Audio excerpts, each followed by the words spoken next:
বিয়ের পর স্ত্রী কার সাথে চলবে, কার কথা মতো চলবেন, শাশুড়ির নাকি স্বামীর? বিয়ের পর অবশ্যই স্বামীর কথা মতো চলবেন। কোন নারী তার মায়ের কথা মতো চলবেন না, চলবেন কার কথা মতো?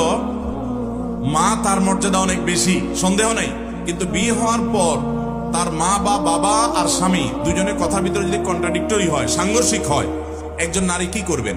তার প্রথম চেষ্টা হবে সমন্বয় করা, যে কোনো একজনকে বোঝানোর যে তুমি একটু ছাড় দাও, তাহলে তার ঝামেলা দূর হয়ে গেল। যদি কোনোভাবে সমন্বয় করতে না পারেন, তাহলে তিনি স্বামীর নির্দেশ মানবেন, কারণ বিয়ে হয়ে যাওয়ার পরে তার অভিভাবক হলো কে? স্বামী। তবে মা বাবার কাছে করজোড় করে মাপ চাবেন, চোখের পানি ফেলবেন, তাদের কাছে দোয়া চাইবেন, ক্ষমা চাইবেন যে আমার অপারগতা, আমি পারছি না, কিন্তু আমার মনে চাচ্ছে তোমাদের কথা শুনতে। তারা বুঝবে যে সন্তান বেয়াদবি করে নয়, বরং স্বামীর আনুগত্য করতে গিয়ে বাধ্য হয়েছে, আসলে সে আমাদের কথা শুনতে চায়। আমরা অনেকে আছি পারিবারিক জীবনে সমন্বয় করতে পারি না, যার কারণে আমরা ভুলগুলো করে থাকি। আল্লাহ আমাদেরকে এই সমস্ত বিষয়ে